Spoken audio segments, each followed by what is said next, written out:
All right, what's going on, y'all? We have Detroit's own former IBO Cruiserweight champion, Johnathon Banks. Today, we're going to talk about the upcoming Klitschko fight with Kubrat Pulev. If you don't know, Johnathon has been training Klitschko since the passing of the late, great Emanuel Steward. Let's talk about it, Johnathon. What do you have to say? What I gotta say about all that, I mean, what an introduction, man. It's just been a great ride, man. A very big learning experience, you know, and just taking it a day at a time, or I'm trying to say one camp at a time. Right. That's cool. How was the transition? Like, how did you, as far as like, when Emanuel Steward passed and everything, did Klitschko just ask you to be his trainer? You're very young. You're even much younger than he is, and you currently are a boxer yourself. And you're still very young. So how was that? What was that like? The thing about it was, I was walking into the gym, and I mean, I knew he was sick in the hospital. I just got finished talking to him. I'm going to the gym. We got all guys going to the gym. I'm already. That's the call. So I picked the phone call, and he said, "Jimmy, don't shoot me on post." I'm like, huh? I'm like, okay, whatever, okay. She said, "You can do it." Yeah, I can do it. Then the next phone call we got when I messaged him was also my motor company telling me that, you know what, Tony Boy finally accepted the fight. So, his fight with Seth Mitchell. So, I had to tell me his fight and everything. I'm like, oh, man, okay. So, I get up to camp, and this and that, and I said, Jimmy, are you sure you can do this? This and that, or are you sure you can do it? Don't get too much pressure. Get the starting career in your hand. You don't know what daddy wants to do. Send out to the basis on my support. I said, listen, man. I take off the test for a long time, man. I had fun doing it. There's all other guys who have the box up there. Let's do it. I can do it. I'm okay. I can do it. And we had no idea doing that camp, doing the Christmas camp. Like, going to make a pass away. We had no idea of that. Right. So that's another thing. That's another big burden I had to do. So, but I couldn't even, there was no time to grieve because I got a gas again. I have to get this man ready for the fight. And I'm also very responsible. So, it's just crazy. He's in Germany. We go to Detroit. Having a hip syndrome. They go to New Jersey. Yeah, one Saturday, I'm in the corner of the coach. Right. Next Saturday, I'm in the corner trying to get 2 heavyweight titles. Right. Yeah. It was crazy, man. Never did that in the sport. So I had to fight it as done it before. I had to train it as done it before. So it was crazy to me. But they asked me how to transition. I don't know. I mean, it wasn't, I can't think it was hard. Because it wasn't. It's just something that I knew I had to do. Something that was taken from me and I had to deal with. And that's what it was. Something I had to deal with. I mean, it's difficult to train fighter. But it's more difficult to train one of the longest reigning champions of the world in our history. Right. Yeah. That's my job. I'm the head man in charge. Like, some champions don't get downward. They just look on and work the corner. That's the case. I got to do that work or work the corner. So give instruction in the gym or give instruction in the corner of the fight. That's everything. Right. Yeah, I remember watching the fight live, the first Seth Mitchell fight, and I remember they were saying on television. I think I can't remember too well because I only seen the fight once that one time. But yeah, you came in the ring. I believe you had the shirt, and you was like, yeah, this fight right here. I'm gonna win this fight. This fight right here is for Emanuel. He had just passed away, and right, he was dedicated in that fight, and it was a great fight. Seth Mitchell was like an up and coming fighter that they were trying to make into the next big heavyweight, and you knocked him out. You know, I mean, I felt that he was untested, and I actually thought, I think before that fight, he fought Chaz Witherspoon. Yeah, and I was like, even in that fight, because even in that fight, I was like, you know, I don't know about this dude. I just have a feeling like the first time he gets hit, I want to see what happens when he gets hit. You know, and I think he was even in trouble early in that fight as well. Yeah. So all right. So let's get to this Klitschko Pulev fight. Now a lot of fans, you're from out here from the States too, so a lot of fans, boxing fans, they view the heavyweight division. You know, I feel like that we're spoiled because a lot of the great heavyweights are from America for the most part. You know, besides like Lennox Lewis and other fighters, but a lot of people from the States just believe that this is just another Klitschko fight. Like, what makes this fight with Pulev intriguing compared to the others? I mean, you got a young, up-and-coming guy, undefeated. I mean, this is a big guy. Someone just as tall, height-wise. He beat Troy Johnson. Relatively easy. So I mean, he's no stranger to tall guy. Right. You know, but it's not. I think a lot of Americans, there's more people overseas is interested in the fight because of they know who Pulev is. He made a lot of noise over there. Right. They know who this kid is. They're looking for him to really beat down Klitschko. That's what they're looking for. Americans, a lot of Americans are interested in it because they don't know who this kid is. Right.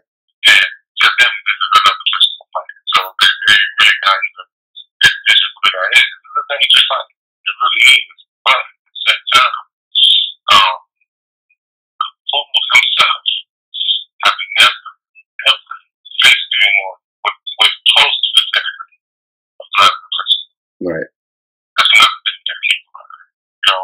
So I just think Pulev have the makeup of making this a very good fight. And I told him that this will be a very difficult fight. This kid has all the confidence. He has a lot of energy. He's motivated to come and get these fights. Right. No, I totally agree. I actually believe that this, from a technical standpoint and stylistically, especially because Klitschko don't have the much like height reach advantage in this fight around at this time around, and technically, and it's just the styles. You know, there's a lot of similarities between the two. And besides experience, I mean, of course, experience. There's no comparison when we're talking experience here. But I think that it is the most dangerous fight of Klitschko's career in a very long time. Compared to the guys that Klitschko fought recently, you know, like a Leopai or a Povetkin, these guys were kind of just, their plan was to just load up and knock him out like with one punch. And you know, Pulev is not one of those type of fighters. So you know, I felt that it was going to be it's going to be a difficult fight. It could be a difficult fight for Klitschko. But the average fighter that fights about change their game plan once they get in the ring with them. Like, you got a guy like Leopai, you got a guy like Povetkin, you got a guy like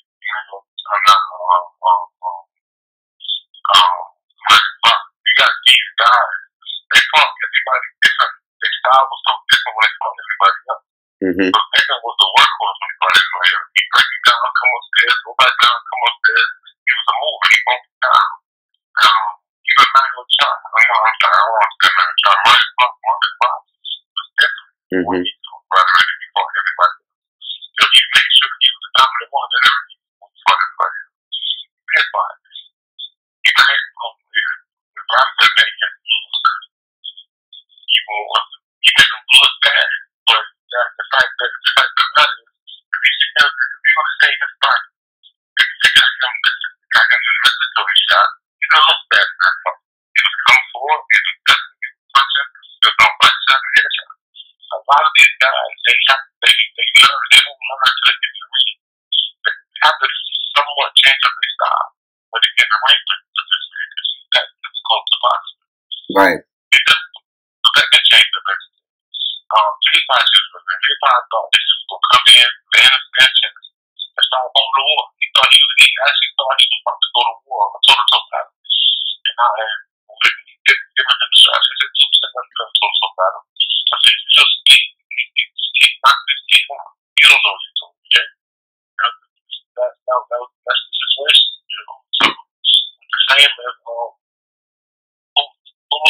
understands what he needs to do, which is good. But he himself will have to change that something once he gets in there with this big thing. Right. Because he's just tall. The man got a lot of experience to make mistakes. So he'll have to make some type of adjustment, depending on what adjustments he can or cannot make, depending on how long the fight. Right. All right. Yeah. A lot of the fans been wanting to see this fight for a while now. Why did it take so long?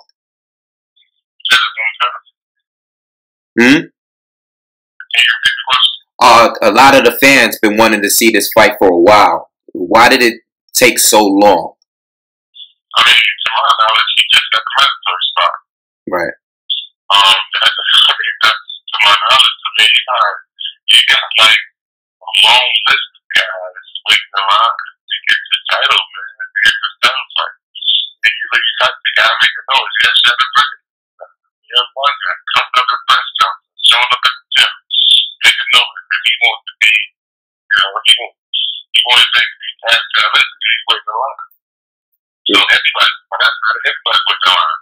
So that's he ain't going on. Everybody's waiting around.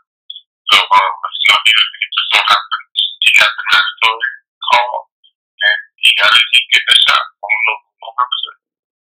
Right, yeah. I actually was going to ask you about Shannon Briggs, my very next question. Does Klitschko ever plan on fighting him? I mean, you gotta understand something. It's not a matter if he wants to fight or not. It's a matter of can he get this fight? Can Shannon get the fight or not? That's what it's a matter of. I mean, realistically, just because somebody, if I want to see you, I want to take over your show. Does that mean I get to take over your show? Because I said it? No, exactly. I started going to other channels, other people talking about it. I said, I want to take over your show. I said, I want to take over your show. That really mean I get to take over your show. Right. You have to do what everybody else in history had to do. You have to make your mark. You come to the mandatory. You come at least in the top two. So you can start campaigning yourself for a legitimate chance for that show. Yeah, I totally agree. And speaking on Shannon Briggs, you know, you have Deontay Wilder. He used to spar with he has sparred with Wladimir before. He might be fighting Stiverne next for the WBC title, the only major title that Klitschko don't have.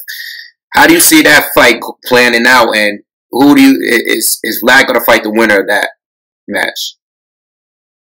I would love for him to. That's the answer to the last question. I would love for him to fight the winner. But right now, there's so much in it that it's not even a thing for this fight.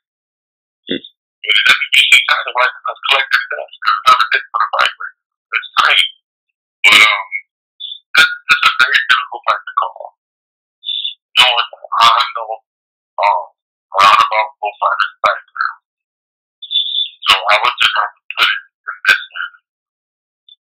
Whoever to make the best shot wins the fight. Right. That's the best way I can put it. And it's going to be a rival show. It's going to be another 4th of July. Definitely. Right. I agree. I really don't know. You know, so many outcomes of this fight because, you know, Deontay Wilder really hasn't. We as the fans, we really haven't seen him get hit. You know, and Stiverne. Yeah, we just don't know. A lot of people just think that he's just going to go in there and knock Stiverne out with one punch. A lot of people believe that Deontay Wilder is going to go in there and knock everybody out, you know, with one punch. And well, that's all they know. That's all they know. That's all they have to say. But at the same time, you got Stiverne and you got Deontay Wilder. Either one of them has passed the major test. Right. This ain't one. This ain't. I'm looking at it as far as the level of play. Even the players. I'm not. I don't know either one of them. Either one of them has passed the big test. Right. Maybe one test, either one of them can have him pass it. Right. Well, we. Oh. I'm sorry, go ahead. No, go ahead. I'm sorry. So with that in mind, you have number one, you have to take that into consideration. And neither one of them has to pick that. So this is going to be the battle of the test. It's going to be the test of all. Yeah, I totally agree. You also got Derek Chisora and Tyson Fury coming up as well. Right. Who do you take the winner for that fight? And does Vlad plan? A lot of people want to see Vlad and Tyson Fury fight. Is that possible? A lot of people want to see it. I think it's possible, but I think it's possible. Tyson Fury, Derek Chisora. This is going to be a very intense fight because you got two guys who fight on this side. See how surprising it is? Two guys on this side. One is almost 1 is 6'6", and the other one is 6'1" is 6'2". Mm-hmm. Maybe 6'3", but they both on the inside. They fight like that. So that's another fight where whoever can take the best shot, I believe Derek Chisora will come chop it down Tyson Fury. Tyson Fury will be right there for Derek Chisora to chop down. He's got to fight on that side. That's how he fights. Right. So that's going to be another tough fight. I can't even call that one. That's going to be another tough fight. Got a lot of good fights coming up. Yeah. But the Wilder and Stiverne incident, they both like each other. That's supposed to up to this day. Yeah. And then you got. That's why this fight is going to be so difficult or so intense, because they both are fighting the highest competition of their career so far. Right. Totally agree. And then you got also, there's a lot of fans, including myself. I'm happy with the heavyweight division. I think it's starting to become a lot more entertaining, competitive, especially with both domestic and internationally. We got the undefeated fighters like Mike Perez and Brian Jennings coming up too later this month. How do you feel about these younger guys coming up? I love it, man. Seeing guys come up, man. I love it. Brian Jennings is a workhorse. One guy I would tell anybody be careful of is Brian Jennings. Right now, what people is not realizing about average these fighters not running for Brian Jennings is Brian Jennings' mindset is that it's still he's in the service. You know what I'm saying? Mm-hmm. He's in the service. So therefore, if he's in the service, he's always on the watch. He's always on the watch, looking for what to do.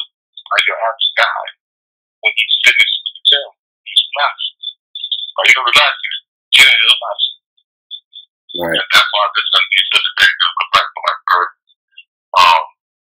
It's going to be very difficult. And Mike Perez, me personally, I feel that he don't listen to his corner. And after that fight, his official debut, I think he did a pretty good job. But he came back after that, and they're telling me that his mind is the same since he beat out his girl because he had different problems with he was having some issues from my Perez's opponent that he fought. And they said he wasn't the same. He ended up getting a draw. He's a guy, in my opinion, he should have knocked out. Mm-hmm. He should have knocked out. The guy was nowhere near his coming. So I can't ask yourself, what type of mentality will Mike Perez come in this fight? Will he come in the fight saying I need to win the world title? That my next fight will be for a legitimate title shot? Or will he say, you know what?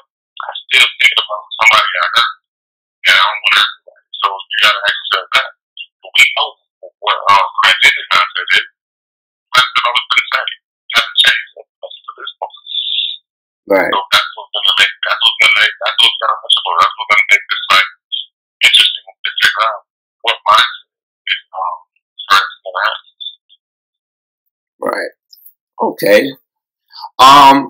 So Vitali recently retired. How long does Wladimir plan on fighting? In my opinion, a year and a half, 2 years at best. 2 years. Okay. Yeah, give it 2 years time. All right. Has he spoken to you about it? You know, he's thinking about it. Okay. Of course, we talk about it. Okay. All right. That's why I say I'm taking time. That's why I'm taking about it. Okay. And last but not least, let me ask you about your boxing career. I mean, it's been a year since your last fight. You know, you lost the rematch yourself. Do you plan on fighting? Like, you're still young. Of course, I've been talking to the company that has in charge, and I was so like August 2nd.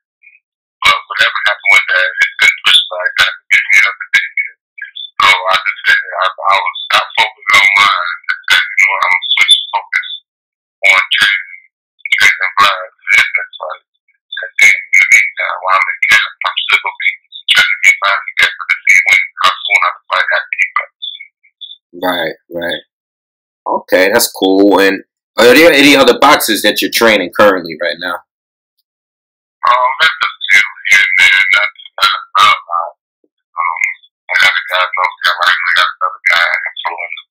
But not too many. I try not to take too many because I'm like, if I can't give you, I ain't still told you this, you know? Yeah. If I don't believe in a fight, if I can't really give them no time, then I'm not gonna feel it. Like, usually if I can't give all the time I want, I have somebody who's there with them to give them time, and I can give them that. If I can't give them, well, I don't believe them, I'm not gonna do it at all. But that's how I like it. So that's the kind of stuff I have. I can't give you the time. Respect sometimes to deal with each other. Unless you have certain guys I deal with have other trainers. I come in, I shuffle them up, show them the things that I can leave back out. You know, I'll spend 2 weeks with them, be back out. That's easier for me than to go 6 to 7 weeks. Right. Right. You know, only guys that is Christopher. You know, which is why. Yeah, yeah, definitely. All right, so, you know, before we go, is there anything you want to say to the YouTube community and everyone that's listening? You know, to the YouTube community, everyone listening, just be on the lookout, you know, and have everybody follow. Welcome to Crump. Like I said, it's a YouTube channel called Welcome to Crump. And it's also on Twitter, Welcome to Crump on Twitter. You know, and just keep following the man right here. And it's gonna be good. Thank you. Appreciate it for the interview. Talk to you later.